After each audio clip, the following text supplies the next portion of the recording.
All right, what's going on? Doug Cunnington here. This is the Doug Show Live, and I'm thrilled to bring a special guest on, Matt Giovanisci, my friend that drinks beer. He brews more than I do. He even has a website about beer, and we're going to talk about his lifestyle manifesto today. We're going to field some questions towards the end, but I'll bring Matt on right now if I can do it properly. And I think you're on. Matt, what's up? What's up? How are you? I think people could hear me. So All right. Can you hear me? yes, I can. I All right. can. Okay, we're good to go. There's always a little Sweet. clunkiness at the very beginning here. So, Matt, how's it going today? And what's new in your life? What is new in my life? I don't know. I have a new house. That's been like everything. Got a couch finally. Thanksgiving just happened. It was only like my brother and one other person, and kind of just focusing on swim university, brew cabin, MoneyLab, like my brands. But like, what did I just do? I just did something. Oh, I just released a course. That was like, I was like, I did something that was like pretty Pretty long big. and time consuming. So yeah, I just did a YouTube course for MoneyLab. So that was Right fun. on. Well, it's cool to see that come out. I love courses myself, and we're going to dig into a bunch of stuff today. And I know some people, it takes a few minutes for folks to jump on live, but for the people that don't know you at all, what do you do? And a little background. So you mentioned a couple brands that you're a part of, but yeah, what are you all about? What I guess what I do, like my actual job, is I own a site called Swim University, and I teach people how to take care of their pools and hot tubs through blog posts, videos. We have a YouTube channel, and we do have a podcast too, but it's kind of short. It's just got one series podcast and it's done. Um, yeah, so we're just kind of this like little media company, just me and Steph and one other person, and so university pretty much makes the bulk of the money, and then we have MoneyLab, which is sort of the byproduct of everything. So I've built multiple brands over the years. The ones that I have currently are Swim University, MoneyLab, and Brew Cabin, which you mentioned. So Swim University is about pool care, Brew Cabin is about home brewing, and then all of the things that we do in those two brands, the byproduct of those or the story about how that's all done is told through the lens of MoneyLab and then sold through like all of our things that we've tried and had success on. We'll turn into like a massive course and then put that out. So I like to think of like everything I've done, there's always a byproduct, and that's what MoneyLab is. But it happens to be like my favorite place ever because like that's the thing I'm truly into. Like I love home brewing and stuff. Swimming pools, I like them. They're fine. But like I am passionate about what I do for a living, and so like that, I think for Money Lab, it's just fun to kind of live there and be a part of the community that I'm actually a part of. And that's the first time I heard of you. One of my buddies back in 2015 or so, he sent me a YouTube video of you, I think, and maybe it was just the blog, but he said there's this cool guy. He's no bullshit, very authentic. And then I think I watched your video and I was like, this guy's bananas. I don't know. And then over the Yeah, years, I've been drawn back. And now we live like something like two yeah, miles away from each other, right? yeah. Saw So each other very at Lowe's the weird. other day. Yeah, that was it's awesome to run in to Yeah, your friends even during quarantine, you bump right. into them. So let's rewind because there's a couple, the reason why I wanted to set this up is you published a post called the Lifestyle Manifesto, the Lifestyle Business Hmm. Manifesto. Right. And it struck a chord with a lot of people. I know I saw some discussion about it myself, and I was like, yes, Matt, I feel like we're more closely aligned because I sort Right. of had been not hustling as hard as I used to. Yeah. And it feels bad because there's other people out there doing really well. But for me, I was like, I got to stay in my lane. And like, what am I trying to do? Right. What game am I playing? And what are those rules? So let's rewind a little bit, maybe like a year ago, roughly, maybe early 2019, because I think 2019 was a huge year for Swim University and your brand overall, right? So let's rewind. Can you just take us back to that point in time? Yeah. 2019 was what happened. It just like there was a bunch of like turning points for Swim University, but it's at one point we were trying to make this like massive media company where I had like a ton of writers, and we you know we were trying to put out a lot of content and trying to like really make a big swimming pool company. And then it became like you start to learn things about yourself as a business owner. Like I tend to be a creative person. I like being in my little bubble, and I like creating things that are good. Like I put a lot of pride into my work. But when you're forced to manage other people to crank out stuff that is fine and it's good, I just lost that sense of like, this isn't mine anymore. This is everyone's. And we're all collectively like want this thing to succeed, which is great. But I didn't have the same compassion and care for it that I used to. And then like so I had talked to my editor in chief about it, and she agreed, and we sort of like, it was just me and her kind of doing she was doing all the writing, and we kind of let go of everybody else because it was like, I think the two of us can really take this thing to the next level. Meaning like, we wanted to be self-sufficient. We wanted to stand the test of time. What I was trying to do always was sort of shift away from affiliate marketing, not in the sense that I'm giving it up, but to sort of like make sure that I had 3 revenue streams when I started Swim University, and it was affiliate marketing, it was sponsorships, like in the form of banner ads and those things, but like direct sales, so I would sell them, and then products. But we only had one product at the time, and it was an ebook, and it was like $19, and I knew that was, and it was selling relatively well, but I knew that that's really where I wanted to go. And what I hated doing was sponsorships. I absolutely hated selling sponsorships. And I tried to hire people to do it for me, and that wasn't working.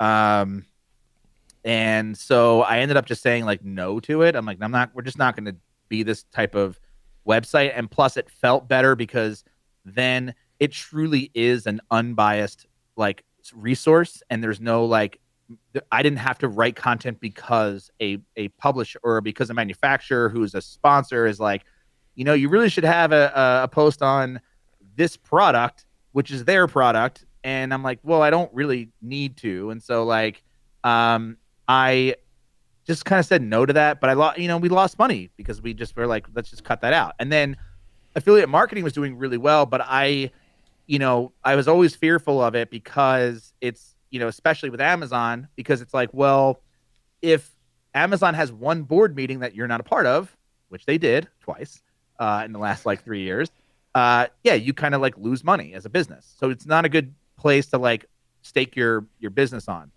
And so like during all that time, I was working on like building my own products and like building up the website to get, and deleting a lot of content that I thought was good because it was getting us traffic, but it wasn't getting us sales because, it just didn't fit the thing that we were trying to sell. And to kind of explain that a little bit further, I wrote a post on how to properly have sex in a hot tub because it was a very popular keyword if you look it up for pretty obvious reasons. And so image search, turn that on. Image search, right? Exactly. So, but then I was like, okay, we ranked number 1 for it, like over Cosmopolitan, which is like exactly what I wanted. Unfortunately, literally anyone can have sex in a hot tub. You don't actually have to own one. And so like the people that were visiting that page weren't necessarily buying the products we were selling because we weren't selling like waterproof condoms, for example. So, it was like, that was a moment where I was like, I have this really huge article that brings in a lot of traffic, but it doesn't bring in any money. So I'm just going to delete it. And when I started deleting content and like, I, kind of saying like, what is it that Swim University does, and getting very clear on like, who are we? What is our purpose here? And what are we trying to do? And it's like, okay, we are a website that helps people take care of their pools and hot tubs. So you better own a pool or a hot tub, or else why the hell would you be on Swim University? And then if you do own a pool and a hot tub, then the products that we sell make sense to you. You're a perfect fit. So it took a lot of just like editing, optimizing, building of products, And eventually this year, because of Amazon taking away everyone's, commissions, we were able to surpass the amount of money we make with our products over affiliate marketing. It's always been 70% comes from affiliate marketing, 30% comes from our products. This year, it actually flipped. It was 70% came from our products, 30% from Amazon, and we made more than we did the year before. So, and that's 2020. That was in 2020, but all the work was really done in 2018, 2019 to kind of gear up to this moment. 2019 specifically is when we moved. We were selling everything on our website. I had developed our own storefront to sell using a bunch of plugins, specifically Easy Digital Downloads, and it was working. But then I'm always trying to simplify my processes all the time, and somebody turned me on to Podia, and I started using that, and all of a sudden I was like, oh, this is so much easier. This is really up my alley. I started using it, and I saw sales go up simply from switching over, because it just became easier for people to buy, and everything just became more clear. And so that was in mid 2019. I did that, August of 2019, and so that set up the groundwork for 2020 being an absolutely killer year for product sales, because the pieces were in place. Got it. And I love bringing you on because I could ask a small question and then you'll just talk for a while and I could let my voice rest. So you're drinking a beer over there. People listening can't see that, but you're drinking a beer, and I grabbed a beer even though it's around lunchtime here. So cheers. Yeah. I'm having a little Pilsner. What are you drinking? I'm also drinking I'm drinking a Pilsner. I'm drinking a beer shot, slow pour pills. And I have a left hand. I have it in a koozie here, so I don't want to spill it everywhere. It is a left hand. What is it? Oh no, I grabbed the Dunkel. Oh, you got a Dunkel. Yeah. I was like, that doesn't taste like a Pilsner. So I got a Dunkel from their test kitchen. Oh, cool. Yeah. I was like, I don't even know they made one of those. Yeah. It's in the bigger, the 12 pack, variety deal. Oh, so I see. That's where I got it. Yeah. Cool. Yeah. So quick note. I do need to give a shout out to a sponsor, Ezoic, and their Site Speed Accelerator. So if you haven't checked it out, it will help your site load faster. I do recommend you use their DNS integration over the WordPress plugin integration. You just get a little more robust setup, so it loads faster. And Matt, have you used Ezoic in the past or anything like that? I have not. Okay. And I was going to say that sex in the hot tub thing that you were talking about, bringing in all that traffic, it would have been perfect because you would have the right ads showing. And that's the kind of thing that Ezoic can do, is show the right ads to the right people and optimize, A/B test, do all the things you need to do to get it done. So thanks to Ezoic. And while we're kind of taking a break, I'm going to give a shout out to some of the people in the chat, like Sverin, who came early, Adrian, who is manning the chat, making sure it's in order. We have Vicky, we got Griff, David, some of the usual suspects, Vicky, Stewart, and Severin. Yep. It's one of those with SV, so it's there's two consonants, no vowel in there. He said Matt missed out on the opportunity to sell Swim U condoms. So maybe next time. Did you guys talk about that? You could use them as water balloons. I could have had Swim U condoms that are also water balloons, so it would have worked. Yeah, you could always go back to it. I mean, I don't know if I would want to use or market white label condoms, but I'm sure they're out there. Check it out, I guess. Maybe Alibaba. I don't know. Yeah.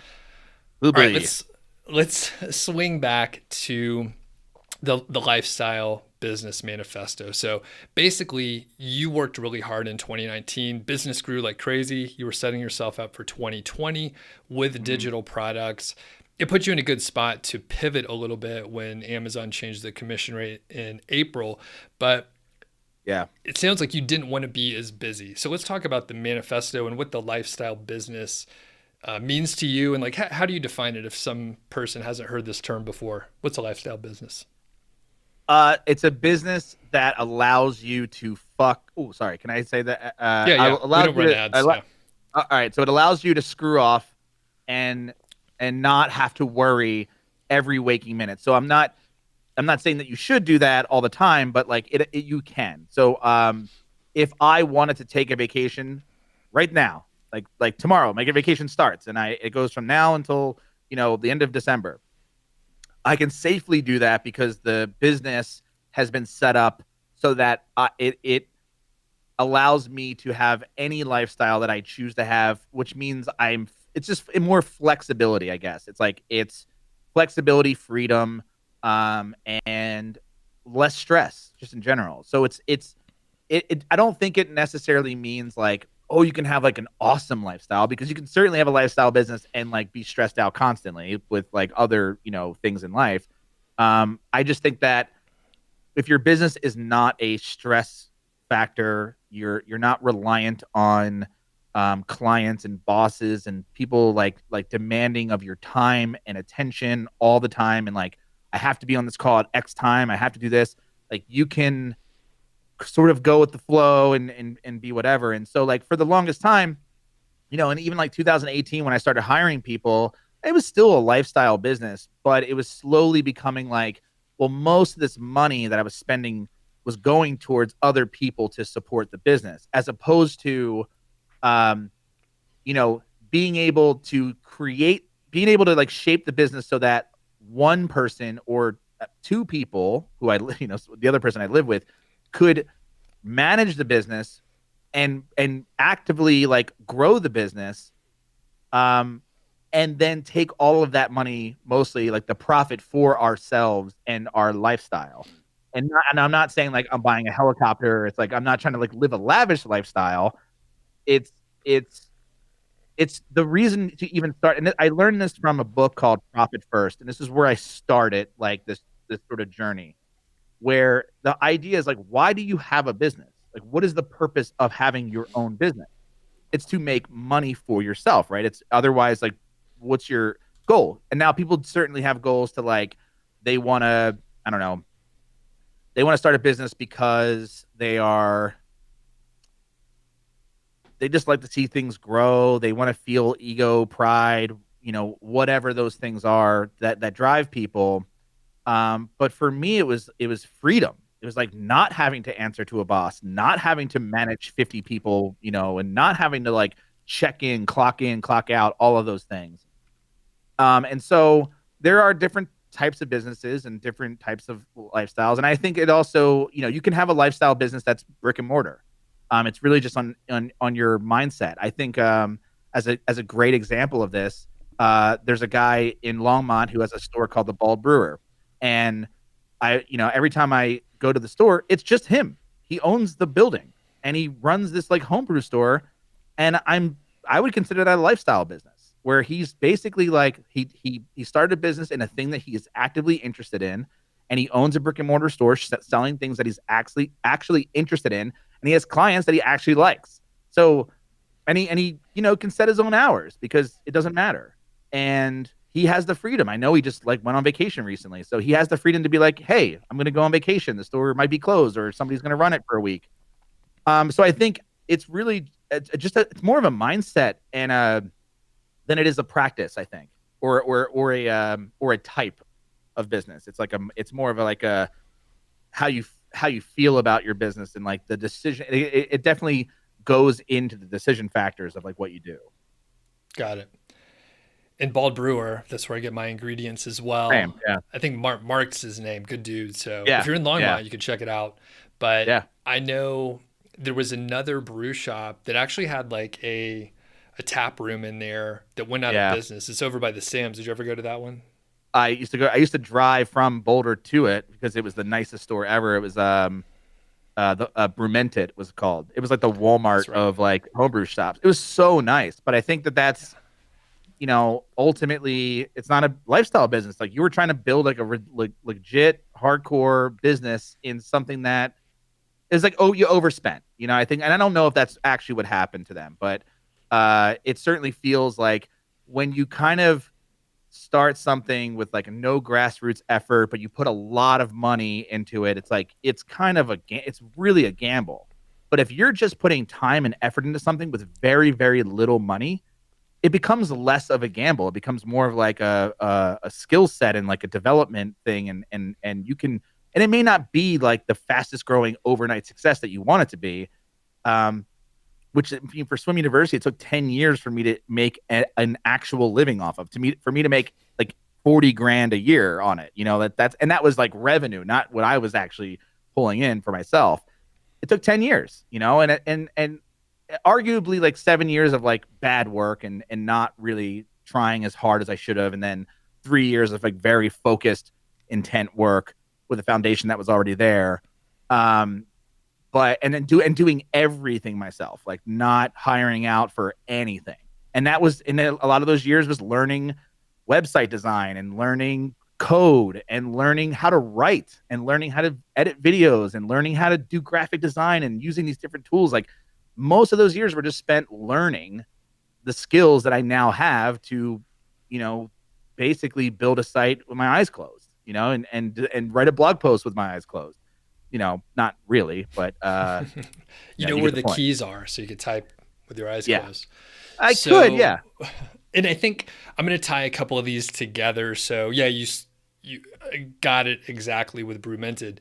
For people that most people don't know, Brew Minted. So this was basically a shop. It could be any shop. They got prime real estate that was very expensive. Mm-hmm. They built out way more than they needed, and there potentially was a customer base, but they, maybe they didn't have the runway capital-wise or effort-wise to just stick around for a long time. And then Mark at Bald Brewer, he's been there for 10 years. Like you said, he owns the building. He keeps it lean. I chatted with him one time, and he said that he had a couple people help him out part-time a little bit at one point, but, people weren't that great. And he's like, you know what? I'm just going to do what I need to do to run this. And that, like you said, that's like a lifestyle business, right? Yeah. Basically, you're building it to have flexibility that you want to have. And I think that's like the highlight, whatever you deem flexibility as, right? Yeah. I mean, just the ability to like not work today. Like I don't want to work today. And you don't have to. It's not going to be, you're not going to get fired. It's not going to be the end of the world. Your business is not going to like go into the ground. But at the same, I don't think it's just that, because there are businesses like you could be a freelancer who does client work, and you can choose how many clients to get. You can choose to overwork yourself, or you can choose to work on just enough clients to like pay for like a much more relaxed lifestyle. And I think it's really, again, a mindset more than it is a discipline. It's like, because I think it can apply to many, many types of businesses. It's just like, how do you treat it? How many are you, it's really like kind of, it could be lean. It could like, they could have some overlap. I tend to think that a lot. Cause I also wrote an article, and I think it was last year or the year before, called the Lean Business Machine, or like something like that. Lean Mean Business Machine, I think it's called. And the whole idea was like, that was when I started down this road of like, we are going to eliminate everything that does not seem necessary to the success of this business. And that meant like looking at every little tiny piece of content we were creating, and look at everything we were spending money on, and, using the profit first model, which is essentially the idea that you could, any money that you get, it's very similar to like pay yourself first. It's the same exact principle for personal finance as it is for business. The idea being like, if you make, $1,000 a month, you take 10, 15 or whatever percentage you decide, and you set that aside, and that is the profit. The business profited that money. The rest of it, you have to allocate. Now you only have like, say, 90% left, and that 90% better pay for you to like exist and live in the world, and operating expenses. And so that extra 10% never gets touched, and it builds up over time. And then every quarter you take half of that 10% that you've built up in those 3 months, and you give it to yourself as like, I own a business. I make that money. That's my money. And so you get like these like quarterly bonuses for being disciplined in doing that. And so, yeah, it just became very clear to me. It's like, we can operate Swim University with 2 people, like really easily. And I could do it with one person if that was the only thing I did. Like If Swim University was my only business and that was my only job to like make YouTube videos and write articles, I could do it myself. But because I have MoneyLab and Brew Cabin, we need some help, and that's why we have one person that's full time doing all the video content for Swim University, and then just general help wherever stuff is needed. And then I have a assistant that helps with like customer service stuff for Swim University. So, and then also a light SEO stuff for Swim University as well. Got it. And originally, or at least at the height, you had like 6 people working on all facets of the business. Is that right? Including yourself and yeah, stuff? it was me. Michelle was my editor in chief. Then we had 3 writers. I had a graphic designer. I had a video editor. I had an assistant, a lawyer on retainer. I have an accountant on retainer. Yeah, there's quite a few people, and yeah, we slowly, like, things were doing fine. Like, everything was working, but the problem was we were making good money, but all of that money was going to running the business, So like I was getting a salary, but it was small. Like I was paying myself the same amount of money I was paying other people in my business. Right. So it was like, and then when I read Profit First, they're like, well, you own the business. Like you should be making the most money. And it, I don't know why, it always felt wrong. But I was like, well, if I'm doing the work, then yes, I do deserve, I don't deserve money just because I invented the thing. Right. I don't know. Yeah. I was going to say, what were you doing before? Yeah. Cause I was doing work. Yeah. I was working on MoneyLab and Brew Cabin and other things and other projects like software projects and stuff. While like everyone else was taking care of Swim University as my brand, but like Swim University was everything. Like that's where all the money was coming in from. And I just like had to realize like I should probably be more involved in the thing that's like paying for my entire life, so I ended up going back to doing that. And I feel much better in that position because it's my baby. It's the thing I invented and I want to work on it. And I want to feel like the work that I put in, I'm getting paid for that work. And I don't like the idea of like being a CEO and making all this money while everyone else is doing all the actual work. And then I'm just getting paid more than that. That feels, I don't know, it feels wrong to me. I know that's capitalism, but I was going to say, it sounds like socialism is what you're aiming for. Yeah, I don't know. Maybe. It's like, it's just a moral thing. And so we ended up like getting really lean where it was just like me and Michelle, and that Steph was part of it. And then Michelle decided that she wanted to do her own thing and start her own business and like be her own entrepreneur. And I was like, great. So she went and did that, and I supported her through all of that and still do. And at that moment, that was the decision point. It was like, do we hire someone to take her place, or do I go back into that position and get really lean with my business? And then what's the like, what do I have to do every day? It's like, okay, well, if I write a blog post every week on Swim University, is that such a terrible job that I can't do it? You know what I mean? No, it's absolutely not. I mean, I can certainly do it, and I actually like doing it.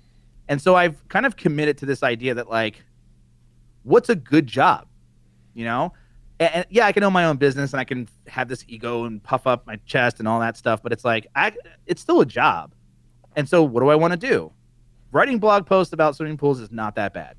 And I can certainly do that, and I'm not really sick of it. And so that's what I want to do.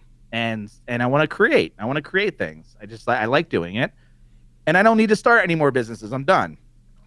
I can just, sit back, nurture and take care of and build this like thing that I've spent my like most of my adult life doing, and be happy about that. And that's like, and just, that sounds like a great life, One thing I want to point out, because I think some people are like, oh, if I had the ability to hire staff, that would be fantastic. I would love to have a team. And for me personally, I really don't want to have a team because they rely on you for what they're going to do and the direction of the company. So if you have that weight on your shoulder, it's stressful. And then you're also thinking, hey, I have to keep making this amount of money to pay them and to pay myself, profit first. So it's very stressful. And did you find that was part of the stress of having the staff? And maybe when Michelle was saying, hey, I'm ready to do my own thing, you were like, okay, this is kind of a chance to reset. No, I never felt stressed having a staff. I um I learned very early on that when I hired people that I really related to, like the way I found Michelle was very unique. I created an online application that really didn't ask any questions about, are you good at editing words? It was, do you have the same taste as me? So it was like questions like, send me a video that you think will make me laugh because it made you laugh. You know, send me an article that you think is like the best thing that's ever been created on the internet. You know, just so if I saw it and thought the same thing, then we are aligned as people. And so like if I believe something, you probably believe something, and like we have good taste in content. And so like editing and all that stuff can be taught, and I can like send them articles and books and stuff, and we can build them up and whatever. It just so happened that Michelle came from a SEO background, and she was a great writer, but then we also have the exact same taste in pretty much everything. And she was I hired her immediately, and almost immediately, within like 4 months, like once she understood the swimming pool industry, like what we were actually, because like the writing part she never had a problem with. It was like pools. I don't, you know, like I don't own one or whatever. Once she got through that phase, it was like, oh, I can leave you alone because you. And then what happened was we started hiring people, and I hired a at one point I hired a COO, so somebody to like take my place and like run everything so I could go do other shit. And it turned out to be a mess because Michelle herself was a boss. She was already like capable of that role, and I had put somebody in above her, and it just didn't work. And it became like very it was like a teaching moment, because I was like, oh, this is somebody I can trust and rely on, and she can just do her own thing. And so it wasn't stressful, and we had honest conversations. Like we would jump on, we really never talked all the time. Like we never had a weekly stand-up meeting or even a monthly stand-up meeting. It was like every quarter I'd be like, are you okay? Are things going well? Are you happy? Like what's going on in your life? And if she was like, this is great, this is the best job I ever had, then she'll do what she's supposed to do, because she wants to. And that's the best kind of, the best kind of person to work for, to work with. And so that was, I mean, she wasn't cheap. She's not like I didn't hire somebody overseas and like, some big VA firm or whatever. I invested in someone who could be like I wanted to invest in a clone of me, and I did that. And the great and unfortunate part of it was that she is a clone. Like we are the same type of person, and so she went and did her own thing, of course. And I never expected her to stay with me. I expected her to do this, and when she did it, at the moment I was like, well, I could hire another person, or I could just, at that point I was letting go of a lot of these other projects that I had hired her originally so I can go work on. And on all of those projects, none of them really fell through, but I just was like, not for me. And I just like Swim University. I'm very proud of it. I'm very proud of MoneyLab. I like being there. I'm very passionate about homebrewing, and I want it to be more involved with that site. And I was like, I have these assets, and here I am trying to build more and more assets. I should just kind of like work on these things. And then it was a moment where I had to decide it. But no, to basically answer your question in the longest way possible, I don't like managing people. I don't like looking over someone's shoulder, making sure they're doing the things that I want. I'd rather just empower somebody, let them do their thing, let them tell me what they want to do, and then go for it. So I had a good managerial approach, but I still didn't like having the stress of them existing and the business. I don't know. No. To answer your question, no. It didn't stress you out. Okay. It didn't stress me out, no. Yeah. But having a lot of people did, because it's a lot of money out the door. So you're operating at like razor thin margins at that point, and I'm like, I want a bigger cushion, in case like shit does go down. Yeah. And I think, one thing is just your working style and your managing style. And my managing style is much different than yours and what you just described. That sounds crazy to me, I'll be honest with you, Matt. But right. Because I think you said you wanted to hire someone and let them tell you what they wanted to work on. That just sounds all the crazy time to me. Yeah. So anyway. Well, if you hire a clone, then you have the same thought. So you're like, yeah, do that. Yeah, do that. Right. So and I don't want to call her a clone of me. She's her own person. We were we were similar types of people. Yeah. And when she had I would go to her and say like, hey, this company wants to advertise on this blog post. What do you think we should do? And she's like, no, we're not doing that. And here's why. Here's what we stand for. And blah, blah, blah. And I'm like, yes, that. Yep. You're right. I'm out. It's like, that's the best. The other part of the equation is it's a little different when you're hiring someone as perhaps like staff augmentation or something like that versus like partnerships. But when you have someone that has the same skills and outlook as you, for me personally, I'm like, you have a blind spot. I'm like, if I want to partner with someone, I'm like picking someone with the different skills than me to complement each other versus like, all right, we got two duplicate people, but I know it's more complex than that. So I know what you mean though. Yeah. So quick note, we do have another sponsor. So I'm going to go full screen right here. Oh, there's too many of us up here. So let me get rid of some of these. And I do have a new sponsor, OneLittleWeb, and let me pull up my read here. It's a link building company, Matt, so people can still hear you, but they can't see you. So this link building company is a bespoke agency, and they don't use link farms. They don't use private blog networks, and they outreach on your behalf, and you actually get to pick the sites before proceeding with a link placement. Are you much of a link builder, Matt?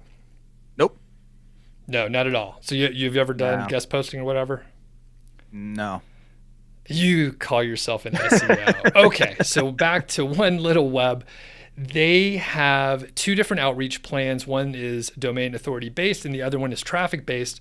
So they're getting some organic traffic from Google, and you can pick based on your requirements. Now, I arranged a special deal where you order a DA50 plus guest post and you'll get a DA40 free of charge with it. So it's like 2 guest posts for the price of 1. And they guarantee for both of those sites a minimum of 5,000 visitors per month. So you're getting some traffic. There is a link in the description, or you can go to onelittleweb.com/Doug, D-O-U-G, that's my name. And just a quick recap, that deal is very clearly laid out, but you get a DA50 post, a DR or DA. My copy is goofed up here. I'm going to have to talk to the boys. So basically, it's higher authority, 50 and 40, and 2 for the price of 1. Check it out. Thanks, OneLittleWeb, for the sponsorship here. Much appreciated. So you don't do any link building, Matt, you're saying? No, I just had a conversation about this the other day. Right. I actually stumbled on this like tactic that I didn't even realize I was doing. So MoneyLab, for example, has a lot of backlinks that I have done zero outreach. I didn't do anything to build them. What I did was, and I didn't know I was doing this. It wasn't like I set out to do this type of content for this type of result. But the byproduct of writing for your peers, like you bring up the lifestyle business post, like that was written for you. That was written for, people that I consider equals in this industry. It wasn't written for everyone. And so when I did that, and I spent, weeks on that post because I wanted everyone to feel something, I got text messages from people, that I'm friends with in real life who were just like, this post was amazing. Well, it turns out like you guys all have websites. So everyone's linking to it. Everyone's posting on Reddit and stuff. And with that mindset, because that's kind of the same mindset that I want to have with Brew Cabin, where I'm writing to the people who homebrew, who take it as seriously as I do. Uh, and what's great about that mindset is that it's great for people who are just starting out too, because they're getting like a very professional viewpoint of something that they can aspire to. And so I feel like when I do that, I want other homebrewers who have sites to go like, he's the guy to follow. Like, whoa, what an amazing like viewpoint. What a interesting, because I'm tailoring it to them. And so what's interesting is that it just turns out to be a great way to build links, because without trying all that hard, I guess. Yeah, and I think, well, this make money online space is weird, and I gotta say, I mean, you can't discount the stuff that you've done, Matt. So you got MoneyLab, you've been, featured all over the place talking about Swim U, so that's pretty popular, and Listen Money Matters, which, I mean, let's talk about this too, because this was all part of the post, which if people want to dig into it, there's a link in the show notes in the description here. So you had a lot of projects going on. You had the multiple sites, you had some staff, you were part of a SaaS product called Lasso, which we've talked about before. You also had 2 podcasts that you were a part of. So what's going on with the podcast right now? They're both on permanent hiatus. And they both shut down right before, all the protests that happened in, I think, June. And we didn't shut them down because of that. We shut them down before that for other reasons, but I was actually glad to be, not a white guy talking about money at the time. And, what happened was we were just looking at the business. Like, I love broadcasting. I have professional broadcasting equipment. I've been doing it my whole life. I have a passion for it. I love, and when I say broadcasting, I mean like radio. I would love to do, if I knew anything, like I love jazz music, but I'm not like a jazz head. Like I don't know like artists and stuff. I just like the music. And I listen to Kuvo Jazz as like my only radio station, and I would love to be like a DJ on Kuvo Jazz. Like that would be so much fun to me and so relaxing. Just be on mic, talk about jazz music, like having to like control the board. It's so cool. And so like podcasting I love podcasting. It's the same thing, except you don't have to worry about fumbling because you're not live. And we did it for so many years. I mean, Listen Money Matters has been running for like 8-9 years or something like that. I think is that right? 2013 we started, so 7 years. And we got to a point where, Listen Money Matters made decent money, but it wasn't making a ton of money. And the reason why is because we were very bad at sponsorships. And I think this is a theme in my life. I am not good working with companies. Like I don't like having people tell me what I can and can't do, or like having to negotiate what I can and can't say. Like if I like you and you like me and there's a mutual partnership and you trust me, then yeah, we can have a discussion. But then it's like I have to get invoices from you, and it's like, did I do what I was supposed to do? It feels like there's just a tether that I don't like. And so it was really difficult to do that at Listen Money Matters. And at MoneyLab, I was selling my own product. So I was doing my own ads for my own thing, which is really good. And I had some sponsors. I had Ahrefs. I have other sponsors as well. And so like, it was fine. But when you looked at how much effort, like every week we're putting out a show and we have to like plan the episode, record it. There was a lot of effort that went into making an episode. And when you look at the return on investment, like the return on time with that, as compared to say putting out a YouTube video, which ultimately was harder to do and had more time, but the results were the results are like exponentially better. So for me, it just felt like, I don't know. It just it kind of just died. And obviously with COVID, like people weren't commuting and going to the gym as much. And so like listenership just kind of faded away.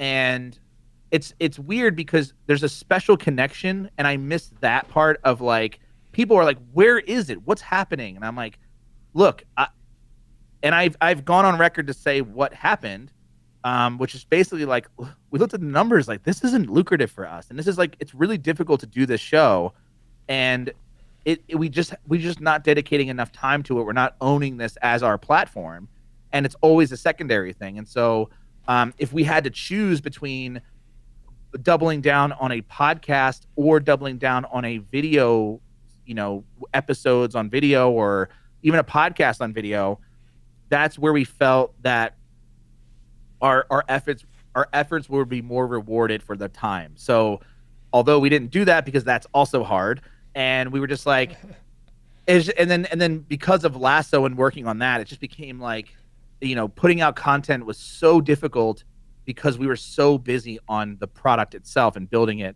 And ultimately, like, everything just kind of like unraveled and fell apart. And we just looked at it and said, like, are we okay with shutting these down? Are we going to lose any money? No. And so we just kind of went with it. Gotcha. And I think, it's really tough to put an ROI on, I think, even YouTube and podcasts. Yeah. It's really hard to trace back because I'm putting out content on 3 different platforms, just basically like you were. Maybe not to the same extent on YouTube, but basically I don't know where someone originates from, and they all work together. And the other thing, quick example, there was someone in the chat who said, basically they were like, this is boring, I'm going to go watch another video about early WordPress mistakes. So YouTube, I love everyone who's watching right now. And if you're listening to any point of this, I'm not talking about you, but YouTube has a short attention span. There's some dumb people on YouTube that watch and they comment and they ask dumb questions, and that's just the way it is. I don't know where they're at. They're probably teenagers or something. And sure. Again, no one that's listening now, I just want to emphasize that. I can't emphasize it enough. I appreciate the support, everyone that has liked and subscribed, but people are impatient. There's a million distractions. On the podcast, the connection is so much deeper, and that's probably why you love broadcasting. I listened to talk radio like all through as a weird kid, right? Like middle school, high school, college talk radio. Yeah, so did I. Just like, it's like we're oddballs.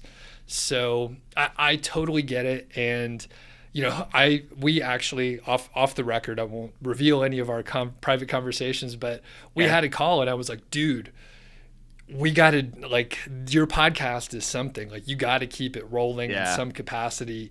And I hope I could convince you, now that you're so close by, like, we could do something, make it easier, make it fun. Maybe we just drink and talk shit. It's also not, I think that was what part of the problem was. I tried to make it easier, and I am not a guy who likes doing easy things. I like putting effort into things and being proud of those things. And what's worrisome about like if you look at, I don't know why I'm comparing myself to this example, but I thought about Jon Stewart and The Daily Show, where it's like, if you look at The Daily Show, it's amazing. Like in he's done now. It's over. It's this time capsule of like the show. Everyone's like, how amazing was that run? At the moment, everyone's like, how amazing is this thing happening right now? But I don't think you could go back and say, like, this episode is everything. It's amazing. And not every episode had the same, like, gravitas as the one before it. But if you look at, like, a television show, like a short, like, even the one that just came out, like The Queen's Gambit, where, like, every episode is, like, perfectly crafted because there's only, like, 10 or 13 of them. It's like, I don't know. I just felt like, because of podcasting I don't believe in doing like a seasonal podcast. Like, I think it has to be weekly. That's what I want to listen to, is like a weekly show. But it doesn't have the same like craftsmanship. It is something that you have to kind of like create the box, you create the format, and then you just deliver, right? You get on camera, you have your paperwork, and you just like read the news. It's like, it's just that kind of thing. And then you're on a schedule, right? Because then you're like, you have to produce a thing, you have to get it out. And then it's a never ending cycle.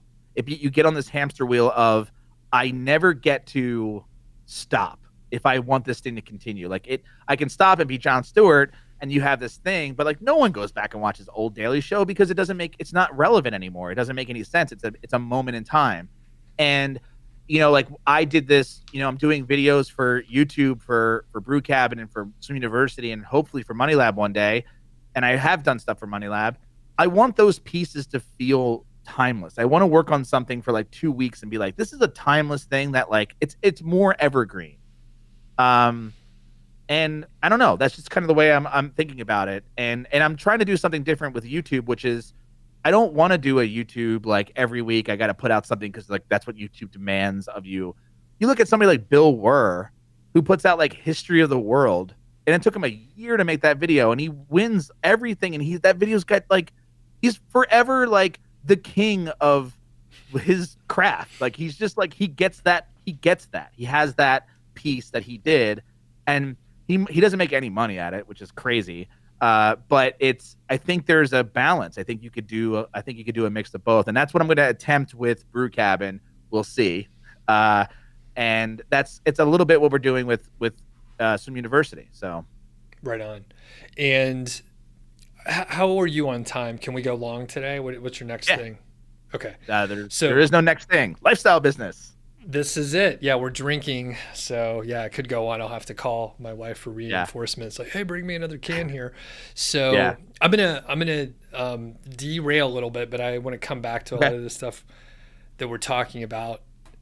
So your new YouTube course, can you tell us a little bit about it? There's a link in the description. Who's it for, and what can they expect from it? Okay. It's called YouTube for Bloggers, which is a branding thing because my first course was called Asana for Bloggers because it was literally how to use Asana to run a blog. And then I've sort of, since I run a blog, I run an authority site, a niche site, whatever you want to call it. This is called YouTube for Bloggers because it's a branding play, but also we sort of tailored it to if you have an authority site and if you have an existing website, not that you need one, but if you do, this is our blueprint for how we built our Swim University channel and how the channel has become a supplement and in some respects its own arm of Swim University. And you can certainly take the course if you're just thinking about starting a YouTube channel and you have no other online assets, because it goes into a lot of the production, the scheduling, the monetization right out of the gate. That's kind of our big thing was, if we're going to start a YouTube channel, how do we make money right away and not have to wait to be a part of like an ad network or whatever.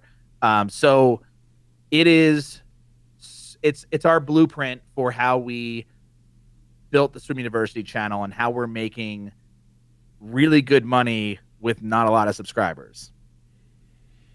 So, but again, it's really, and it's actually our biggest course and our longest course, and we try to take a lot of perspectives. If you, again, if you're just doing YouTube or you have a blog or you have like a small blog and you want to start something, I think that it's starting a YouTube channel for Swim University was something I've always wanted to do, and I have done over the years, but never consistently, never like really paid attention to it. But in my heart of hearts of like all the things I wanted to do, we focused a lot on the writing, but at the end of the day, I was like, I want Swim University to have every single article that we publish should have a video attached to it, should have graphics attached to it. Like, it's a multimedia experience being on Swim University. And I always neglected video for so long. Like I did it and it worked great. And then it's hard. So we were like, oh, the writing's easier and it's, whatever. But now that we have a rhythm, we've kind of treated Swim University or the YouTube, channel as like it's kind of its own thing. But it works in tangent. In tandem, thank you, like a bicycle, like in tandem with the actual website. And now for me, Swim University feels like a very complete machine, and YouTube is like just exploding as far as revenue is concerned, and traffic and SEO, and Like that is, I mean, I'm so kind of upset with myself for knowing that I wanted to do YouTube for so long, but not actually pulling the trigger until like last year, really I kind of like know. focusing on it. I Yeah. So remember I'm when we like, chatted on that. Yeah. yeah. So I'm like, all right. So what we've done with the course is basically like our blueprint. And our blueprint is like, we are a machine when it comes to YouTube. Like every week, a video goes out. It is like well branded, just and it's like well monetized, and it just keeps growing. And it's SEO. It's really helped our website as a from an SEO from a Google SEO standpoint. It has helped our website tremendously. So it is just like, yeah, it's just like a lifting all boats sort of situation. If you want to see some of Matt's work that I think is amazing, check out the first video for Brew Cabin out there where Mm. he's building his brewery. So this popped up on my feed and I watched it. It Did it really was pop up on your feed? I think I may have been subscribed. I can't Okay. remember. I think it might have, but it's awesome. So you can see his work and like it's a different style of video than the Yeah. typical one from Swim University, but it's one that homebrewers will like really appreciate. So one thing, I'm going to open another beer. I finally got the Pilsner here. Nice. So cheers, Matt. One thing I'm Cheers. going to throw in is a bonus. All right. So if you purchase this is ongoing, by the way. So in the future, if Oh, someone watches or hears this, I didn't clear this with Matt, so hopefully you'll approve this. If you buy the course through my affiliate link and I can, send me the receipt, we'll verify it. Basically, I'll do a 15-minute teardown critique of your channel once you have 10 videos loaded. So I'll watch the videos nice. and give you some feedback. So is that cool, Matt? Is that all right with you? Hell yeah. All right. That's a great So idea. yeah. So bonus, I've done a lot of videos as well. Love YouTube. It's kind of one of my primary focuses. So you mentioned, Matt, like you may be doing a little more MoneyLab YouTube as well, or is it kind I of am I am trying to figure out what that is. I'm having I've actually asked my audience and asked, people to kind of give me feedback on what it is that's missing from the online entrepreneur sort of space that I would be like a really like fresh, you know, look into. I don't know what that is because I mean a lot of the stuff that I learn is from other like online entrepreneurs, specifically from YouTube, because I am somebody who consumes YouTube more than like any other, network. And so I just, there's like talking, there's all these different styles of video, which is what we talk about in the course, like how to do different types of videos. And I don't know what's missing and what I think I would be really good at and what I'd be uniquely good at. I think that's the kind of the thing. It's like, because I can do what, I could do the talking head, I could do the animation, I could do the, like screencast. I can do all that stuff. That's really easy for me, but it doesn't feel unique. It feels like that's what everyone does. So like, why listen to me? Like, why am I, why does that matter? Why, with the podcast, I felt we were doing something kind of different where it was more like, well, and you know what? Unfortunately, like it hampered its growth, but like the idea that like we're talking inside baseball and we're not trying to help anybody. We're just trying to talk about our own thing and like what's really going on behind the scenes emotionally and like strategically. And I think that really hurt us in a way because it's like it's not relatable. And so for YouTube, I've had ideas like people told me I should do like over the shoulder, like just build something and real, and show it, or, maybe take a lot of the things that I've built, or plan on building. Like I built a course in 7 days and I have a whole article about it. Well, what if there was like a documentary of that, like an actual video version of like how I did it, even if I had to recreate it, falsely, I could still like make something that's a different type of like content that's already been done, but just put it in video format and make it something interesting and entertaining. And that's kind of like what I'm doing with Brew Cabin. So I might, if that works out for me, which so far it has, and even if it doesn't, I kind of like doing it anyway. So yeah? it's like I'll Well, I find think my space. Right. And I think, I mean, you hit on a key thing where you have to look at your goals. And I encourage everyone to do this as well. But you can create videos that have like a little more mass appeal that maybe will go a little more viral. It won't just identify with your audience, but as the algorithm expands out and it's introduced to more people, it can like catch fire. And some of the stuff that you and I talk about, they're so inside baseball, they're so deep in the weeds, no one knows what the fuck we're talking about. So it's like only for people like us, which is kind of cool because then it like frees you from having to pander to the masses. You could just talk to the people that are like your kind of people. So I think that's what you're trying to do, but it's a tough thing to balance because you see other people growing. You're like, man, that person is not doing as good a content, or we all like judge ourselves so harshly and think we should do more, even when we're doing just fine. Right. And I mean that's certainly true, and I still feel that way sometimes. I'm constantly trying to think about my lifestyle, and when people say how good the brew cabin video is, like that was a lot of time and effort, and I don't feel the pressure of like having to follow that up because I felt like I put out something that I'm proud of, and I feel good. Like I feel good. It's not making any money, but I feel good about it, and my next piece will be good because I want that same feeling again.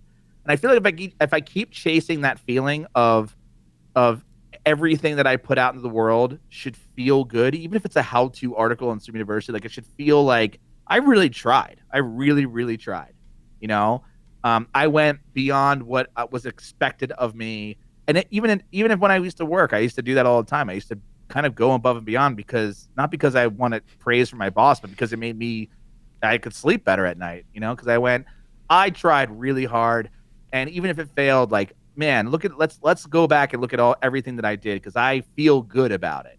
As much as the rap album that I did in 30 days failed by all accounts, it's the thing I cite as like the thing I'm most proud of, in my online business life is I took 30 days and I wrote 12 songs and I recorded 12 songs and I made CDs and I made t-shirts and I put out an album, and it was like, that exists. It's there. Cool. You can download it. You can listen to it. It's real. It's on Spotify. It feels very cool. Yeah.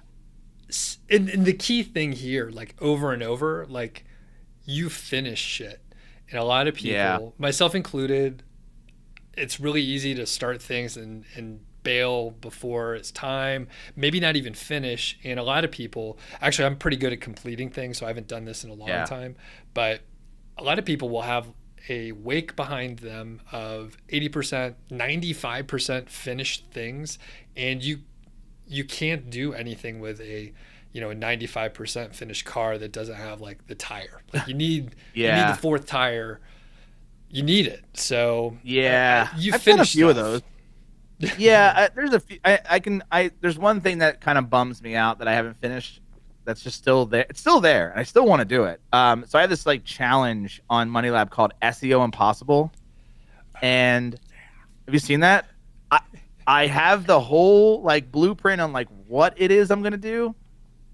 I just haven't pulled the trigger in like finishing that, and it bums me out. Maybe it's a thing for 2021. I don't know. Maybe it's a perfect thing for a YouTube video to start out, because I feel like that would be an awesome YouTube video to see that start to finish. Yeah. And for the people that don't know, I mean, basically you were trying to rank number 1 for affiliate marketing. Is that right? Yeah. Before that it was email marketing, but yeah, it's affiliate marketing. Like trying to rank number 1 for an impossible keyword by pulling out every trick I have, not spending any money, just every trick that every little trade that I'm good at, graphic design, website design, video, a little bit of coding, just like everything. But you don't build links, and you got to build links to rank number 1, right? Well, that was I mean, look, if I can do it, right? If I can build this thing that's amazing, and I can, send out a tweet and people are like, what the hell? This is absolutely insanely amazing. Then won't everybody link to it? And what if, so the whole thing is, if I can prove that it doesn't take backlinks to rank number one, and it may. I mean, I'm just because I don't build them doesn't mean I don't believe in them. I mean, they definitely help. And I it's like if everything I published, I had a backlink building strategy, I would be way better off, and I would be faster where I am now. But I wait for them to come organically, and then here I am. But with SEO Impossible, the idea is that it's impossible. It's impossible to rank for affiliate marketing. How do you do that? Like, how do you beat the top person there? I'm doing it through sheer content alone. And if I'm right, obviously it's like an unattainable goal for a lot of people because I have like a robust skill set. And you could argue it would cost somebody who didn't have my skill set like a ton of money to produce something like that. So it would be like an impossible task, but that's the whole point. And it would just, I think it would be so fascinating, even if I got on the first page, you know what I mean? It's it's still like, okay, so it's possible to have nothing, because you'd have to start with like a site that you just bought the domain name. I could cheat and be like, it's on MoneyLab.co. And then that has like, thousands of backlinks already for years that I've had the site. Or I could start a brand new site from nothing, create one post, and will it actually, I think that's a tough one. Yeah. And I think it's fascinating no matter the outcome, right? It's like, I think, well, and that's the thing, the cool part, and someone mentioned that would be a great MoneyLab video. Yeah. Basically, the cool thing with YouTube, and there are channels that like started and or they are based on 30-day challenges of whatever it is. There are many of them. And the thing is, like, even if it doesn't work, you at least documented it, you talk through it, you got the story. Right. Yeah. So, and I think the key with like, I'm just thinking like, oh, how would you do it without, because it would take forever to build the backlinks manually. You would have to go on like a campaign of like podcast and YouTube and like lean on your fame, Matt. Like, hey, I want to be on your show. It would be unfair, but it's like, all right, like it's generally impossible, right? Like I don't even know who's ranking number one or on the first page. So I don't think it's impossible. I think it's so that's truly I believe it's possible. And I believe that somebody can outdo him and outdo anybody that's up there.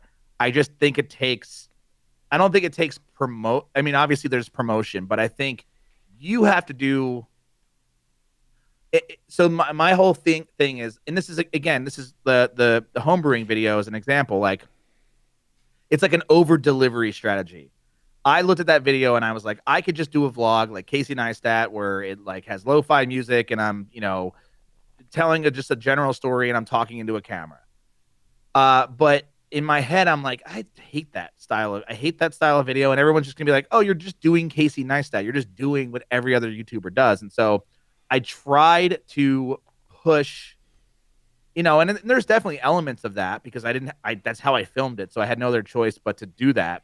But there were elements of like documentary, like tactics that I took from certain like there's actually two movies that I just talked about. There's just two movies that I didn't steal, but the ideas came from those movies to incorporate in the video, which one of them is the country song that's in the middle of the video, just which no one would ever suspect when you started watching it. But like all of a sudden there's this fucking country song.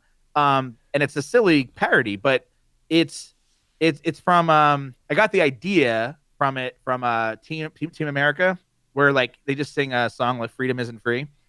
And that song cracks me up. And I was like, and I don't know why I remembered it, but I was like, oh, wouldn't it be funny if like just in the middle of this video, it just went into like a country montage for just a sad moment of like, a country song. And so like I wrote it and I put it in there, but then I had to come up with like, why does this happen? Like, why is this in there? And then that was the whole, like, I have this conversation with the plumber that doesn't exist. And so like, the idea of the visual of that came from Popstar, the movie with the Lonely Island guys. There's a scene where they're being attacked by bees or there's this giant killer bee. And they just put the words on the screen and they don't actually show what's happening because it's an insanely over budgeted thing that they were doing. It's fun. It's a funny bit, but it just gave me the satisfaction to be like, oh, I don't have to like actually film anything. I could put this on screen, which is something I could do in my basement, and it would work. Like it would make sense. So yeah, I just wanted to create this like delight and surprise and kind of go above what people thought from like a video like this. So what I want to happen is you watch this video because a guy builds a home brewery in 40 days or whatever, because you want to learn something, and then you watch it and you're like, what? That was not what I expected it to be. That was it was like a level above, and I feel like that's a hard thing to do, but it's a really fun thing to think about. And if you can do it and pull it off, I mean, like anybody who watches that video, I hope comes away like, I like this. I'm a fan, and whatever comes next, like I want more of it. And I think you just can't buy that kind of thing, right? Like, and I'm not going to get a lot of people because, it's very niche. It's a very like specific thing. But if I can win you over like in one video, I mean, I have to keep doing that, but Yeah. But I can take my time because I feel like it's like when you watch the history of the world or the history of Japan or like the Mount St. Helens, video, like you watch that, you're like, this is unbelievably amazing. You share it with everybody, whether they like music or not, whether they live near St. Helens or not. Like it's just that good. And it takes them, months, if not years to produce shit like that. And he goes down into the annals of history of like being like the YouTuber that every other YouTuber looks up to. Yeah. Unfortunately, he makes no money at it. That's a very specific example. And I'm going to have to look. I don't even know what you're talking about, so I'm going to have to look it up. No? So, no. You've never seen History of the World? No, and I was going to say YouTube's so big that it's like there can be some massive, like a cultural thing, like it sounds like you're talking about, and I don't even know what you're talking about. So it actually might be like the most popular video on YouTube ever. Yeah. I don't, yeah. I don't even know. Can you even look that up anymore? Can you look up like, remember how I used to look up like lifetime, like best, like the most popular videos on YouTube ever made ever? Like it used to have like a filter. Yeah. I don't think they do anymore. Maybe not. Well, and I was thinking a couple things, but I totally forgot them. So I do want to ask you about, you mentioned you started that process, and a couple people mentioned in here that Neil Patel, BigCommerce, Ahrefs, Wikipedia, Shopify, Forbes rank for affiliate marketing. So definitely a big thing. But have you had any periods in the last, say, 18 months or so where you're like, that was a mistake, I should have done this differently? Because you sound, kind of bulletproof, and I'm interested and other people want to know, like, all right, what issues have you had? I mean, I left a software company, like just walked away. Let's talk about that. Yeah, because the last time you were on, we were talking about Lasso, and I'm using that on one of my sites. I like to test a lot of different products. I'm using Lasso on one of my newest site. So yeah, what's up with that? Why'd you leave? Lifestyle choices. So what happened was, the truth about what happened was, I moved into this new house, and it was something that it's been like a lifelong goal of mine to like own a house with a yard, because I owned a condo, but it didn't have a yard. And so I finally was able to do it. And it just was a lot of work. It was a lot of work to, basically, I don't know. It was a lot of work to move here.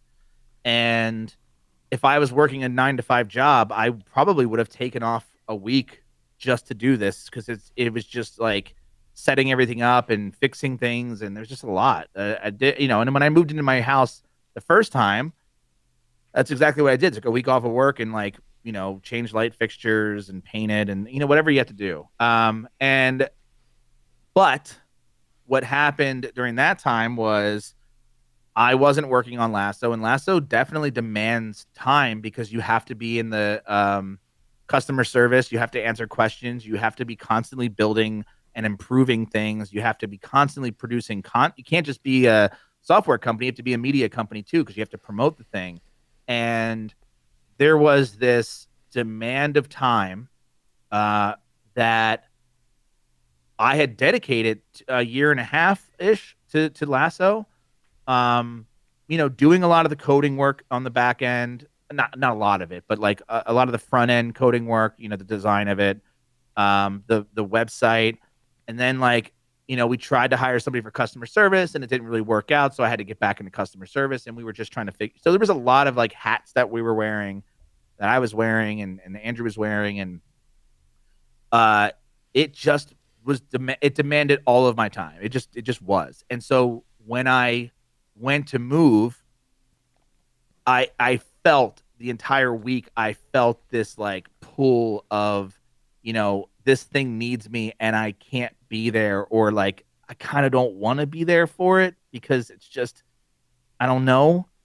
And it was, and to Andrew, seemed very clear that like I wasn't interested anymore. Like I just didn't have the fire anymore. I didn't feel like I wanted this to be what I worked on. Because again, like I love building things. I love putting craft into something. The thing I try not to do is maintenance it. So like what's great about doing a YouTube video, which, obviously is not a product, but doing a YouTube video, or no, I should say like doing YouTube for bloggers, like building a course, it has a completion date. It is a product. I will be able to market that on MoneyLab for the next 4 years, without like very little updates, if any, unless YouTube changes some weird thing. But like, it feels like a very complete thing, and I had full control over all of it. Like I am it's what I do. Whereas like with software, I was kind of at the mercy of like, if I needed something to be done and I wasn't capable of doing it, I would always try to do it and then fail and get stressed out. And then I would have to like rely on Andrew to do it for me, or have a developer come in and do it. And it just felt like a clunky process. And then it's like, and it's a hamster wheel of like, I will be constantly forever working on this. And if I'm not the one constantly forever working on this, I will be constantly forever managing someone else to work on this. And again, it did not, it did not fit what I wanted once I moved into this place, which was like, I want to be able to go homebrew in the middle of a Wednesday and not have to worry if my business is going to like fail, or if people are like banging down my doors because something's broken or not working, or it just wasn't for me. And it took me a while to learn it, but I enjoyed and I love the building aspect of it. Like I got really into like getting the product to where it is and getting the branding to be cohesive and getting it all set up. But then once it was set up, I kind of just was like, all right, I'm done. Oh my God, now people are complaining and people need this feature and that feature. And like, I'm like, this sucks. I did it. What more do you want from me? And that's just my personality. It's not that, obviously that is the game. Right. And I don't fault it for being what it is. It just didn't fit what I wanted in life anymore. It doesn't have the same, like Swim University is great because I built 4 products. People love them. My return rate is very low. And when I put out a piece of content, it does well. People, I get great feedback, and I don't have to work on it ever. It's like I put out a piece of content, like I did it, I nailed it, like it's great. I may have to tweak things here and there, but like nothing that I don't know I know how to write. I know how to, make a thing.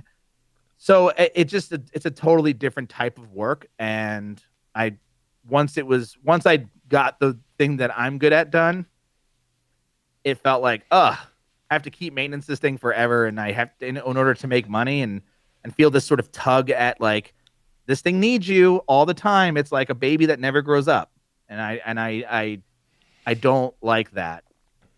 And I didn't realize it until later, unfortunately. But yeah, it was a very profitable business, and I was, and it's probably going to make a ton of money. But mental health more important. Indeed.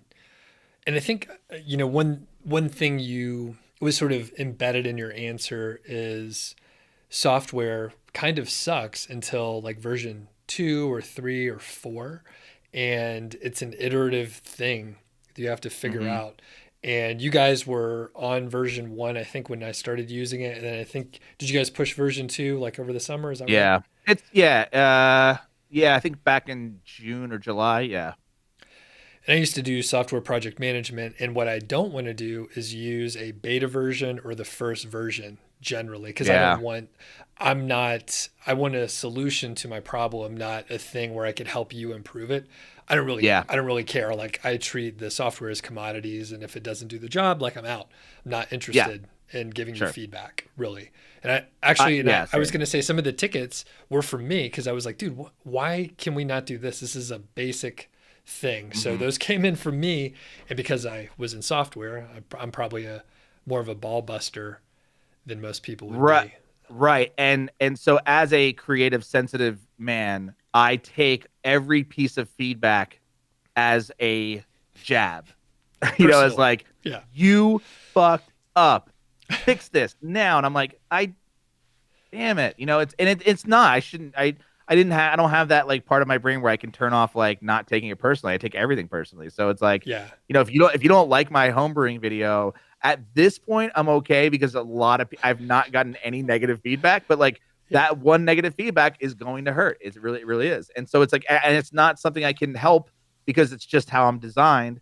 But so so I know that, and I'm self-aware enough to understand that. And so I have to pick things that, like for example, the one thing that I felt such relief, and there are so many ways to go about this, but Intercom is the software that we used to answer questions. So there's a little speech bubble, and if you're in the software, you pop it up, you can like answer questions. And we had tried to hire somebody to do that, and I thought it was working great because I was just like completely hands off, and that person was taking care of it. But then there was talk that like it felt very inauthentic, that there was not somebody really there helping you, and it felt like robotic. And I don't necessarily agree with that, but I get it, and I understand how it feels to be in customer service or to deal with somebody in customer service, and they actually do care, and it feels like really great. And it's like, oh, I love this product because someone's there and they're like actually trying to help me.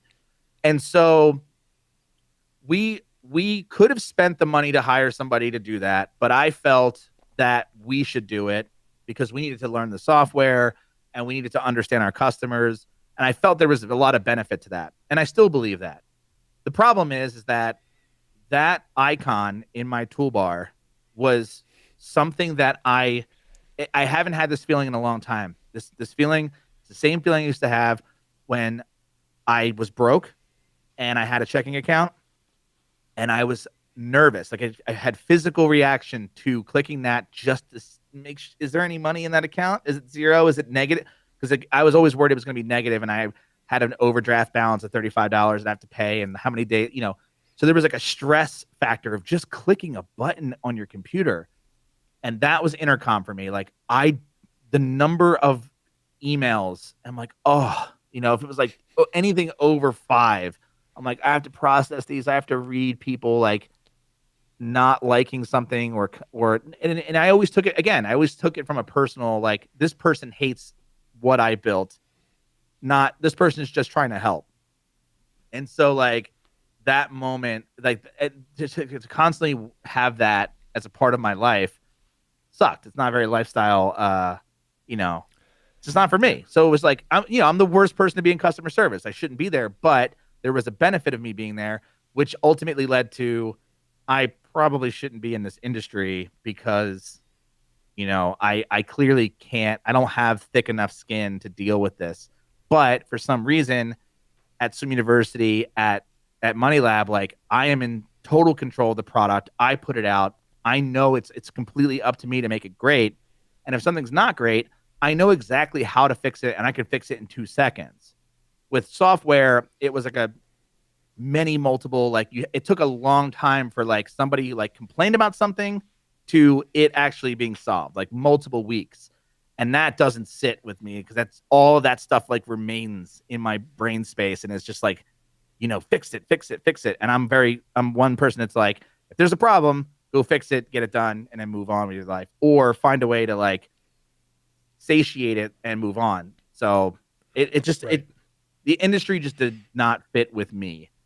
Got And it. I'm, you know, and yes, I walked away from a lot of potential earnings, but that's not really what drives me. You know, it's like Hmm. I'm making good money now. I don't need more good money. I have it. So, you know, I could Right. be making great money, but it's like, what else am I going to get? I'm not going to buy a helicopter. I'm afraid of flight. I'm afraid of heights. So why would I buy a helicopter? And I had a similar situation in service-based businesses. So also pretty lucrative. It's a great Yeah. business because you could immediately start selling and Hmm. doing things for your clients and basically run an agency. And I realized exactly what you mentioned. Basically, you fast forward, hey, if this is successful in 12 to 18, 36 months, what does it look like? And if it looks like you hate it, then you need to bail Yeah. immediately. So you figured out early enough where you could get out before it was like, you know, golden handcuffs and detrimental. Yeah. And I always wanted, you know, it's funny because I felt at one point, I'm like, wouldn't it be great if we sold this to Automatic or some other like WordPress, you know, plugin company and like cash out? Like that would be great.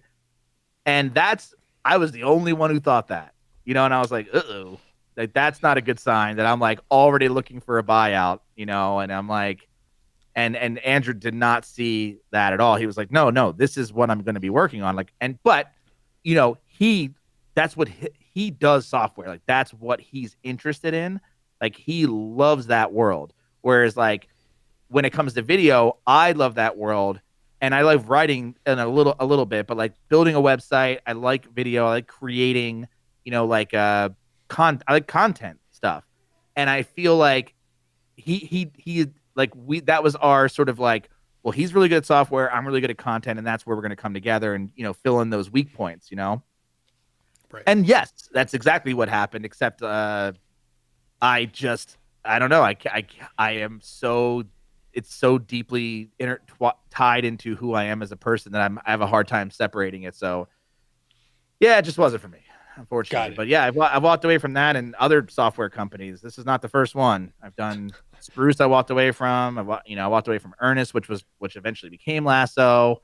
Um, you know, I started a social network for dogs at one point that fell apart. Yeah, That's pretty good. That's pretty good. yeah. Roasty. I sold that. You know. Right on. Well, the other thing is around, and actually, we are going to answer some questions. So if people have questions, feel free to ask in the chat Yeah. here, and we'll hit them. When I saw that you walked away from Lasso, and you can skip this if you don't want to talk about it. But like, how did that process go? Where you're like, hey, you know what, I'm sort of checked out. I'm not interested. It sounds like Andrew kind of could see that by your actions and Yeah. how much you were into it. You guys know each other well, so how did that Yeah. work? How did you do it? I think that was the best part. It was so we had a falling out many years ago over the List of Money Matters podcast. So and then we reconnected, and we're both of us had evolved as human beings and we're more self-aware, and anything that was ever like kind of an issue, we would work it out over Skype or whatever, because we just were aware of each other. And that was the best part of the exit, which was he knew it before I did. He knew, you know, when I told him I had felt bad about not, you know, like for 8 days I was working on the house and not really like, I just did not want to click the intercom button. I didn't want to go into intercom. I told him about it, and he was like, you know, I'm happy to buy you out if you want to get out of this. I completely understand.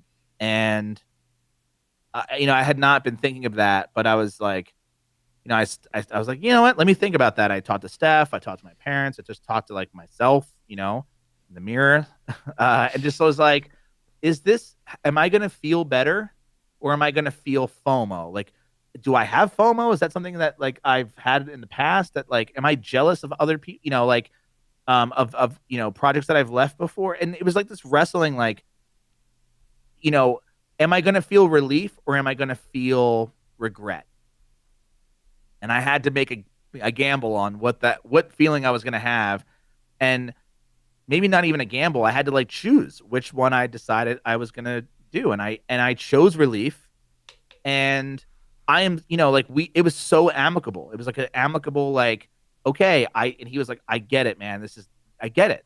He's like, I know you, probably better than I even know myself, because he sees it from a different perspective. And so it was just like, yeah, yeah, this is not for you. I get it. Like, we're still friends. Like, this is not a, you know, and I was like, well, am I going to, yeah. And so I chose relief, because it's like, I never have to go into intercom again. And that is the greatest feeling ever. And I use Lasso on all my sites. So it's not something I'm like actively not going to promote anymore. I don't have any like, interest in the company. I have no, I'm completely out of it. It's completely Andrew's. I'm still an affiliate, but that's about it. Just like you and anybody else. So, and I use the software, and I love the software. I mean, I built it. I helped build it. So, I have no hard feelings. He has no hard feelings, That's and good. it's a relief not to like have to worry about it anymore and feel like obligated to work on it, which is great. I could focus on other things, like the things I already have. Nothing crazy. And this actually fits in pretty good. So you were able to, walk away from some projects that you didn't want to work Yeah. on. You were also able to downscale some other things. And in the post, the lifestyle business manifesto, you mentioned retiring in 3 years. So you're Yeah. 37 now. You were like, hey, I'm going to do it when I'm 40. So yeah, can you take us through that? I mean, basically, a lot of us follow like the 4% rule, and you're financially Yeah. independent, and you have the option to, quote, retire, but really it just means you don't have to do things for money actively. Like you're okay. So yeah, Yeah. tell us about that. You got 3 years. What's the thought process behind it all? Basically just hoarding money. Just like any money that we make from the business. Like, I have 3 years to really like, make as much as I can. But after 3 years, I'm not going to try as hard anymore.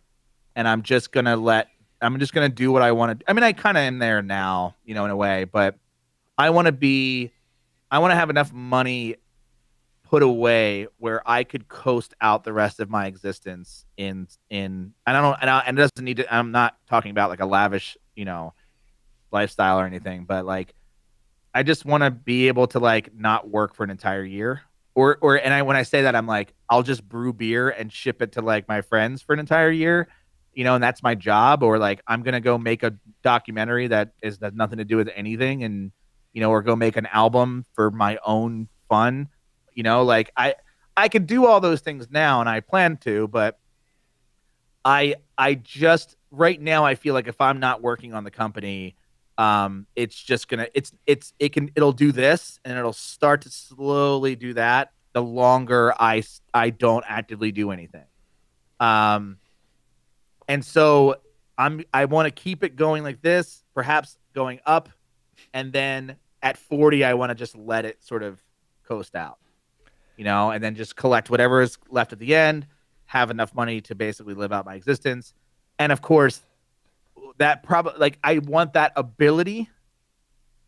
I'm not necessarily saying I'm going to do that, but I Yeah. just want to feel like I could at 40. Like, I can let this all, like, I can walk away from some university. I probably won't, but I Right. could, you know? And actually, you're leading me to a question that I wanted to ask, but it actually fits in better here. Mm. You sounded very attached to Swim University because you've been working on it for so long. It's it's your baby. And you're talking about working for 3 more years, and basically you could sell SwimU. The fact is, Mm-hmm. you have a diverse set of revenue. So it's not just an affiliate revenue. You have your own products, and you have a Yeah. YouTube channel that's Yeah. awesome.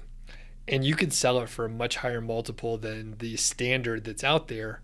Yeah. So why not I sell won't. it, get those No. 3 years of revenue, and then you got No. your problem solved? Like, I don't, why wouldn't you not do that? Legacy. Go on. That's it. So I look at Roasty as something as a website that I built and sold, and the like they took that site and made it just a juggernaut in traffic. Like it just exploded. And I'm still in touch with the guy who I sold it to. And I was like, how that, like I am not jealous at all because I wasn't willing to do the work that he did to make it that, that great. How did you do it? He goes, and he said to me straight up, like, you did most of the work. Like the foundation was great. And all I did was like what everyone does. And it just straight up like rocket shipped. But it is not the same site anymore. It is not the site that I set out to build in the coffee industry. Is not what I wanted. It's a different thing. I have the Swim University I am very proud of. It's a very clean, it's a very like good site. I am well respected in the industry. I feel like kind of, and starting to get even more respect when people figure out that it's just one guy.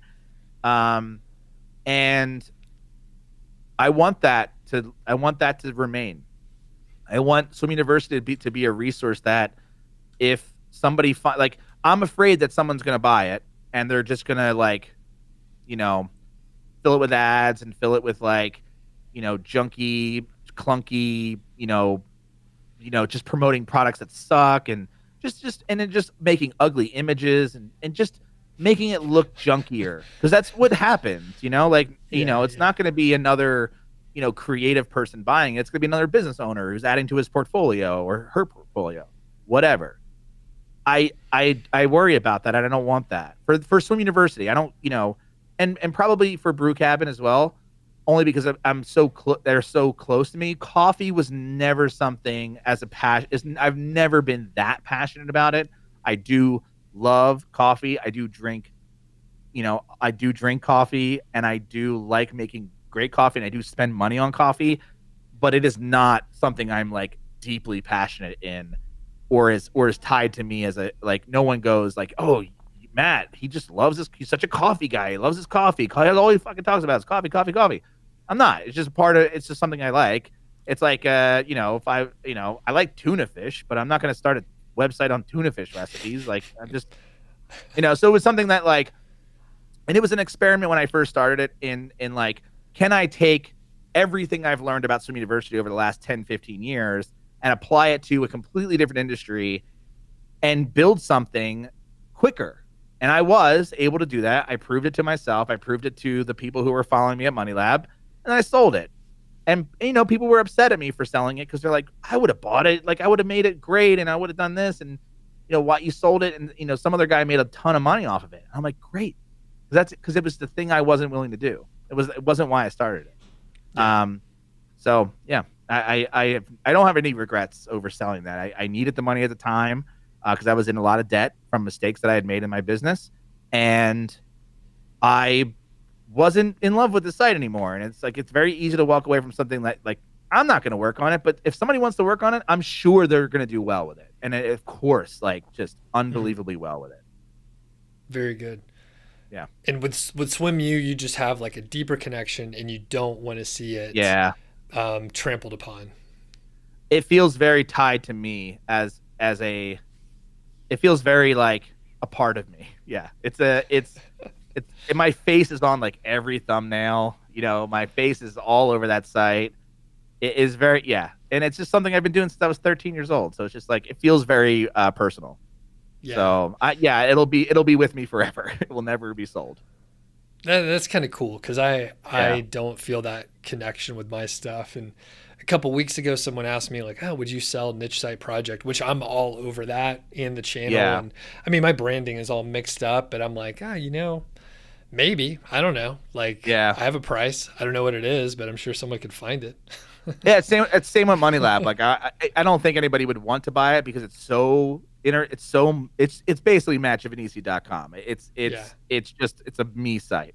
But if somebody wanted to buy it, I'd be like, no, like, that's insane. Like, what are you gonna, like, you're the one in charge of my rap album? Like, absolutely not. So like, but Brew Cabin, right as it stands right now, I could sell it and I would be okay with it because it doesn't feel mine. Like, none of the content feels mine. But over the next, as I start working on it more and more, I plan on incorporating myself and my taste and my belief system into the site and making it more about me as a brewer and my philosophies. Then I'm going to make that site become my thing. And so those 3 sites are going to be very much tied to me, and they're not going to be for sale. Yeah. Well, I was going to say, we definitely need to do maybe a monthly tasting where we like do a YouTube video, we drink some beer. So maybe we could start up in January. I'm not sure. Yeah. We could clarify off the air, but I mean, it's easy enough for us to do it. It looks like we could drink in that room there and sit far apart from each other. I mean, you get the brewery. Oh yeah. Though. But the brewery, put the garage door up. Yeah. There'll be good airflow. Right. So, as we're wrapping up, so you talked retirement for people that are unfamiliar with the either financial independence, and we're actually not going to retire. Like Matt and I will kill. Right. No. We'll still keep doing our whatever it is we're doing.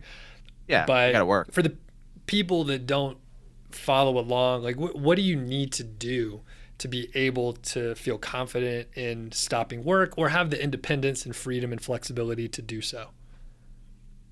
Money, right? You need to be able to survive. I mean, you can't live in America without money. I mean, that's not true. the math behind it.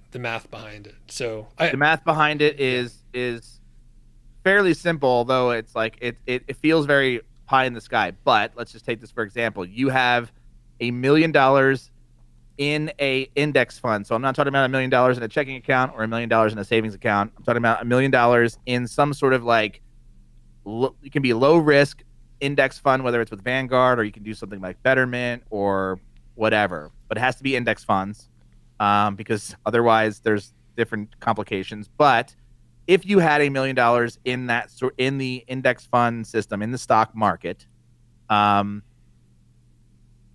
what happens is if you extrapolate the stock market over 100 years, you'll notice that like it's been going up all the time. And on average, you'll probably earn around 7 to 12% of your investments safely.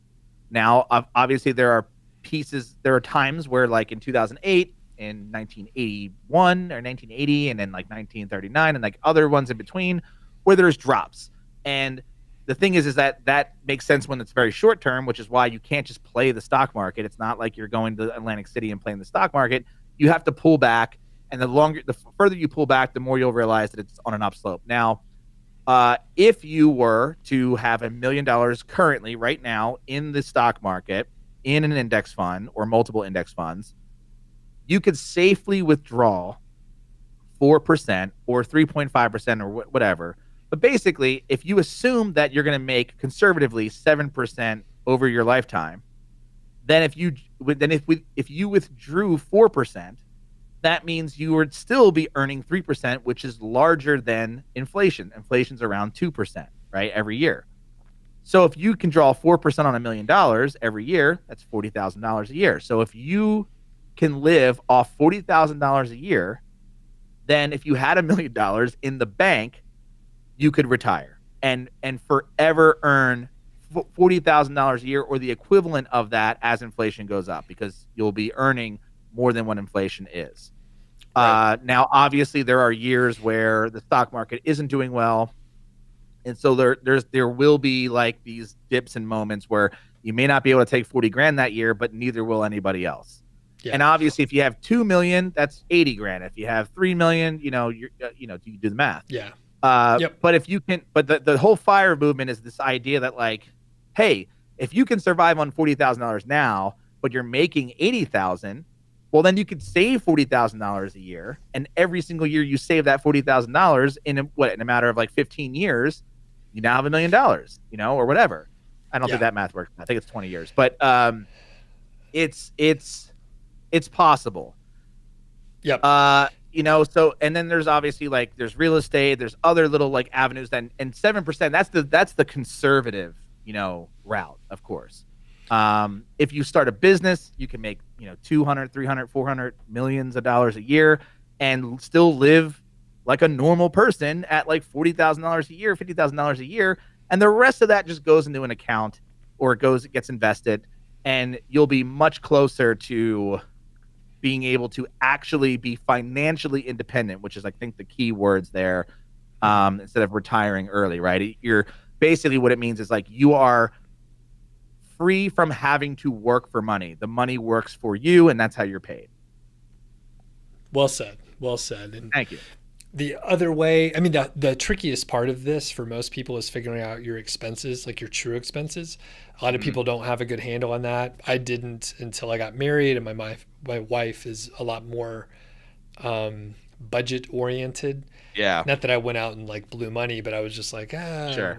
kind of whatever. Whatever. And yeah, like, so we have it dialed in, and you have a couple wild cards in there, right? If you're paying for healthcare because you're self-employed, or you're thinking, hey, we want to take some big trips, so maybe we're spending, $50K, which is pretty, I mean, that's fairly luxurious for two people the way we live. Do you know what are your expenses? If you want to share, you don't have to. Annually, of course. No, $5,000 a month. It cost us to basically, in this new place, for everything, like for utilities, food, car. We have one car that we share, and we never go anywhere. So yeah, it's about 5,000 between the two of us. Okay, so 60K, which is 60K, yeah. And I think, I mean, and again, that's fairly, honestly, that's pretty luxurious. Like, we have friends, Matt, who have like a family of 4. They live on less than we do. So we're buying our exotic beers and expensive yeast and ingredients. So, I mean, we have to support all that. Yeah, I bought a big house, so I'm pretty much paying. That's where most of the money's going. Is to kind of pay for that. But then the rest of it's like we basically, like, we always eat at home. We don't really go out now. But even if we did, I built a brewery in the house, so I don't have to anywhere to go. I brought everything to me. I'm a homebody for sure. Like, even before all this, so I love being home. Like, before COVID, there were weeks where I didn't leave the house, like a whole week where I never even like stepped foot in a car or anything, only because, and then I go, I should probably go outside. I think I've been inside for like too long. I don't feel it. Stay inside? Yeah. See, I'm outside all the time. Yeah, where we used to live, it was like right on a highway, so it was like kind of not fun to be outside. And there's always somebody walking by, and you were like right there, and it's just awkward. So like we'd have the doors open and windows open, but yeah, only because like I like working. I like what I do. It's like a hobby for me, and most of my hobbies besides snowboarding and beer were indoors. And now brewing's indoors, so Yeah. Well, I think we covered it pretty good. And a disclaimer, someone even mentioned like, hey, we sound like financial advisors more than entrepreneurs. And we're just here for entertainment. We hardly know what we're talking about. So consult your professionals. And absolutely not. Do not fuck your professionals. I will say this. Yes, the reason why we sound that way, at least I'll say the reason why I sound that way is because when I started my business, I was really, really terrible with money. And I knew that if I was going to pursue this lifestyle, that I couldn't be bad with money anymore. And so I read every personal finance book that I could get my hands on to not be bad at this. And then I met somebody who had a personal finance blog, and we started a podcast together that we ran for many years. And I just know, because it's like, I don't like not knowing. And I think it's crazy important to be good with money if you're going to start your own business, because it's all you have is yourself to rely on. So, yeah. Yes. And I will say, well, we got one more sponsor, so we got to do some questions here. So I'm going to put on we got the niche website builders Q&A section here. So they're a sponsor. Right. Thank you for sponsoring. They can do content for you. I have 20,000 words coming each month for me. And I have a Shotgun Skyscraper campaign rolling as well. So they've been crushing it. I think I just this morning checked the campaign. I think I got about 37 links over the course of 4.5 months or so. And the average domain rating, as reported by Ahrefs, is around, I think it's 49.6. So I'm going to check the spreadsheet. that is what it was. So we could field some questions now, and if not, we're just going to riff back and forth a little bit. And Matt, I appreciate you Yeah. sticking around for so long. I do have a housewarming beer that I snagged for you a while back, but it may be late December or early January before I get it over to you, man. Sweet. Thank you. So I'll mention that as far as the financial advisor stuff, like my wife and I basically fired the people that were working for us once we like started accumulating money, and we were like, hey, wait a second, these people don't know what they're talking about either. So honestly, I wouldn't even trust financial advisors either. They usually have incentives to Yeah, sell it's you some unfortunate. garbage, and you don't know because you're thinking, or at least I thought, these are experts, so I trust them to make some decisions. But then I looked, I'm like, this is so complicated in my funds, of which they're like two. It's like the total Yeah. bond and total stock Yep. market. Like Well, yeah. those do better. And Vanguard is where I have most of my stash. And yeah, it's been performing super well. I don't time anything. I don't look at anything. I've just put Dollar slowly cost averaging. huge amounts of money in over time. And it does give you freedom. And you're like, oh, I can work on the stuff that I want to work on. And I don't have to pander. It feels so good, you know? So there's a great book that changed my entire perspective on personal finance, and it's I Will Teach You to Be Rich from Ramit Sethi, I believe is how you say his last name. I always get it wrong. But Yeah. basically, I think the way I boil that book down is humans are prone to errors and stupidity and emotions and all these other things that are the human flaw, right? But robots are not. And so if you automate and put the robots in charge of your money, it makes you like a savvy investor. And so like for me, that was certainly the truth. And I just started to like have the robots like put 10% away for me, or put like, now there's like, I mean, I use Betterment for, all my investment stuff. And that's not true. I also use Robinhood, but I subscribe to the Golden Butterfly, which is a portfolio strategy that is incredibly safe. It's a What is it? diversification I don't know strategy. that one. So it's 5 quadrants of 20% of your investment. So it's large cap stocks, medium cap stocks, small cap bonds, small to medium bonds, and then commodities of some kind. For me, it's gold. So I have 20% of my investments going into gold, and then I do the split in Betterment for the large cap, small cap bond and stock thing.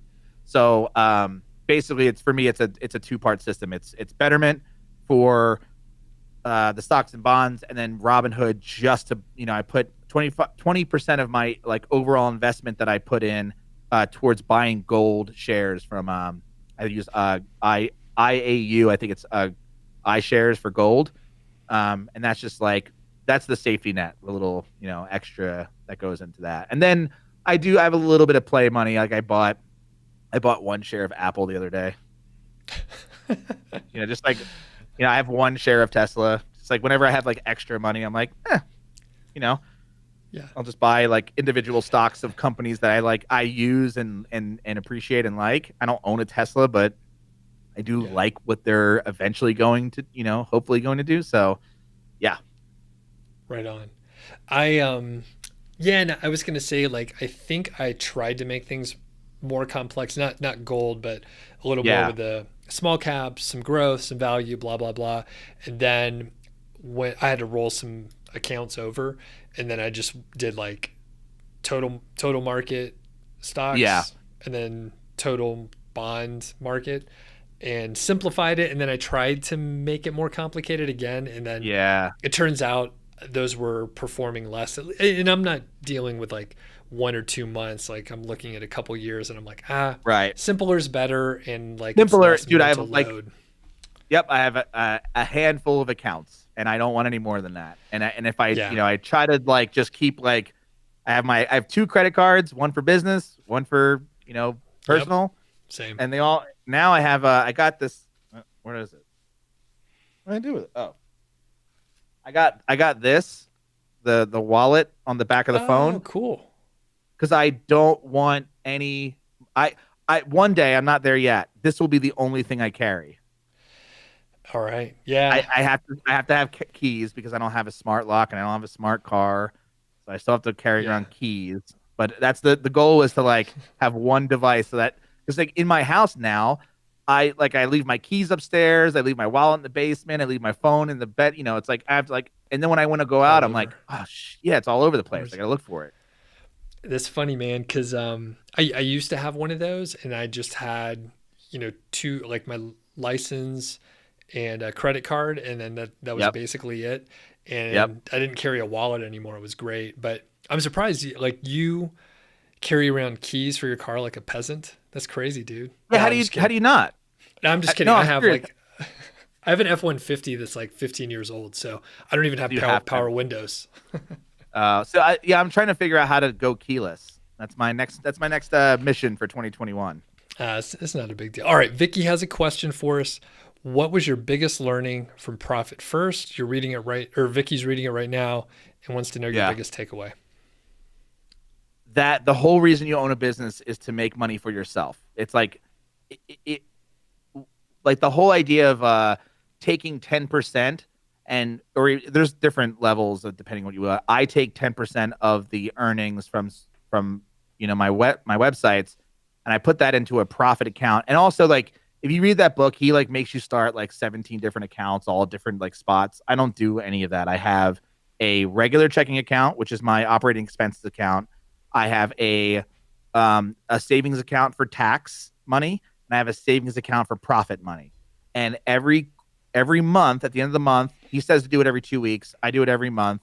Um, I I go and I do I have a spreadsheet where I like put in how much I made this month from the business, and it auto calculates, put 10% and 15% for tax, I think, or 20% for tax. And I just allocate those into those places. And then every quarter I pay myself half of the profit. So, I'm getting like these big bonuses that are distributions from my company. And I'm like, oh, I'm like actually making more money from the businesses that I started because of this entire process. And I think it sort of like opened my eyes to like, wait, why do you have a business if it's not to like make great money as an individual? It's like, oh yeah, duh. Like I was so busy focused on the growth of the business and I had to reinvest everything into the business to make it grow bigger and bigger. And I'm like, no, it's fine. You I don't want have the to do money. it.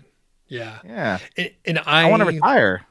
I've heard of Profit First. I've never read the book, but I think I implicitly like design things Do that that. way Well, if because you come from like you have a personal finance mindset. So it's like, it is just pay yourself first.